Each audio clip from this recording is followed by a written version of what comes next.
Hey y'all! Thought we'd pop in today to talk about something that every fiber lover eventually faces, whether you sew every single day or only crack out the machine when inspiration strikes.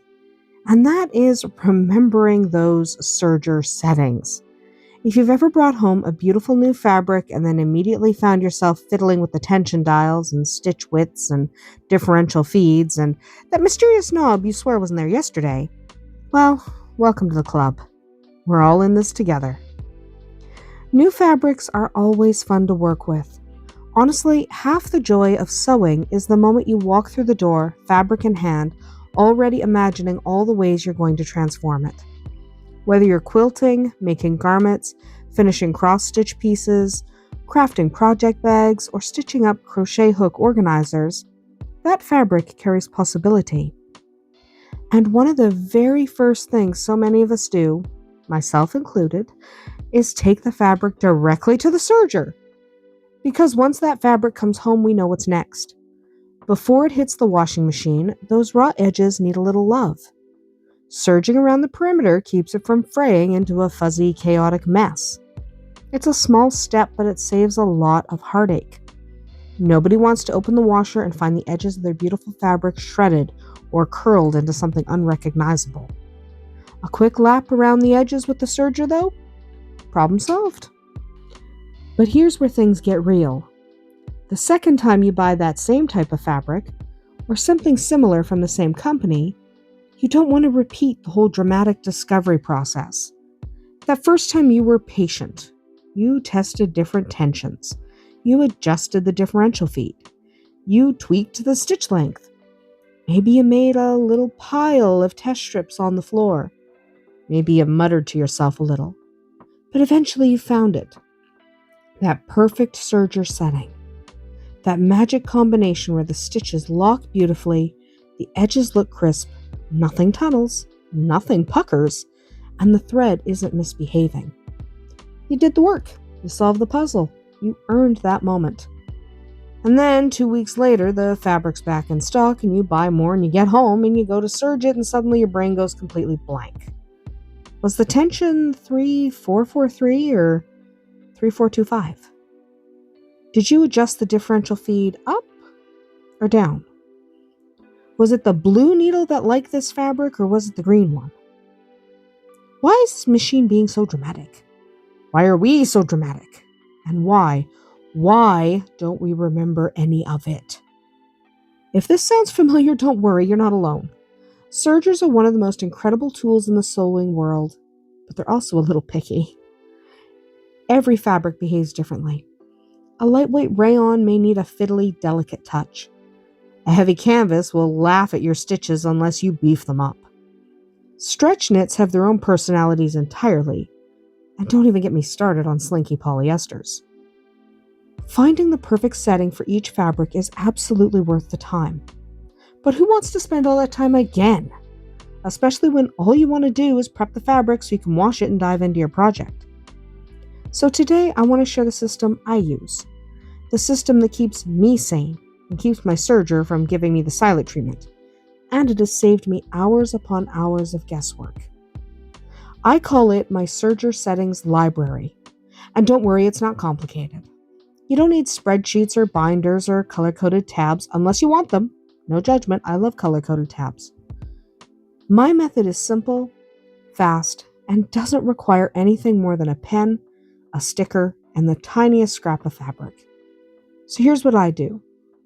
After I spend the first 15 minutes, or let's be honest, more than that, testing settings on a new fabric, I take note of the final perfect combination.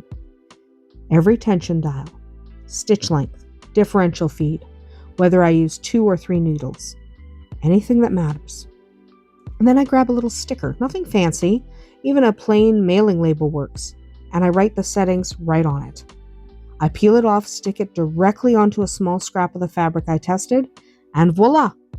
The fabric now has its own little settings tag. I keep all my settings tags together in a small basket right next to my serger. Some people like to tuck them into a binder or into a box, or some people pin them up onto a board on the wall, whatever works for your space. Now, anytime I go to use that fabric again, Whether I'm preparing it for washing or using it for a project, I can pull out the exact fabric scrap with the exact settings written on it. Instant success. No guessing. This tiny system has eliminated so much frustration. It lets me get to the fun part faster. And frankly, that matters. When inspiration hits, you don't want to waste your momentum fussing with your machine. You want to stay in that flow, ride the excitement, and dive into your stitching. Another bonus? It keeps your settings accurate over time. Because let's be real, our memories are not always as cooperative as we want them to be. And when you work with a lot of different fibers and weights and textures, things can get jumbled up pretty fast. A sticky note on the wall might disappear, but a sticker attached to an actual fabric scrap and then put into a basket, that's not going anywhere. And once you have several of these fabric and sticker combos collected, something really cool starts to happen. You begin building a visual, tactile reference library. You can flip through the scraps and see which settings were used on which textures. You can compare knits to wovens, canvas to linen, quilting cotton to whatever else you got in your basket. It's kind of like having a personalized Serger textbook, written by you, for your own machine, using your own favorite fabrics. It's also incredibly helpful for troubleshooting. Sometimes you're sewing along and suddenly your serger decides to throw a tantrum. Maybe the fabric is stretching too much. Maybe the stitches look loose. Or maybe you're just having one of the days where nothing cooperates.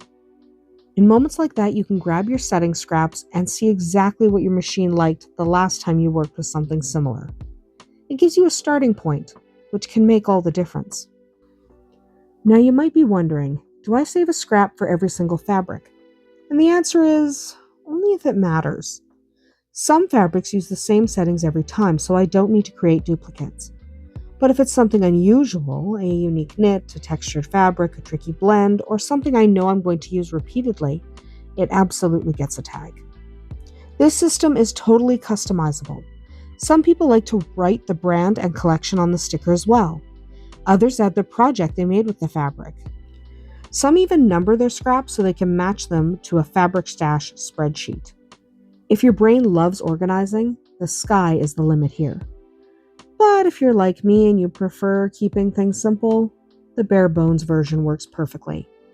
Pen, sticker, scrap, done. Another wonderful perk of this method is that it helps reduce waste. Instead of tossing those tiny trimmings after testing, you're giving them a purpose. They become tools, they become guides, and they save your sanity every single time you reuse that fabric. Now, if you're someone who works with a serger day in and day out, maybe you're a garment sewist who loves knits, or a bag maker who handles canvas and interfacing, or a quilter finishing edges, this system is going to save you hours.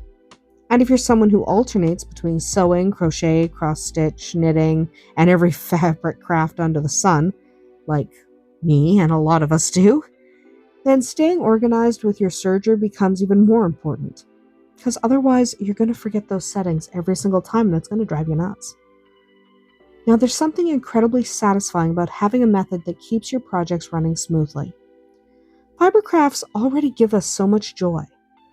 The textures, the colors, the patterns, the creativity. So anything that reduces frustration is a gift. And honestly, this little system has become one of my favorite sewing habits.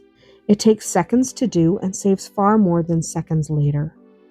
It feels like setting future you up for success, and future you will always appreciate it. So the next time you bring home a new fabric, whether it's a dreamy linen or a clingy knit, a bold quilting cotton, or that mystery blend we swear we'll figure out later, take a moment to find the perfect serger settings. Record them. Stick them to a scrap. Add it to your library. And enjoy the freedom of never having to guess again. Well, y'all, that's about it. Tell me in the comments what your biggest serger frustration has been, or if you have your own trick for keeping track of settings. Happy stitching!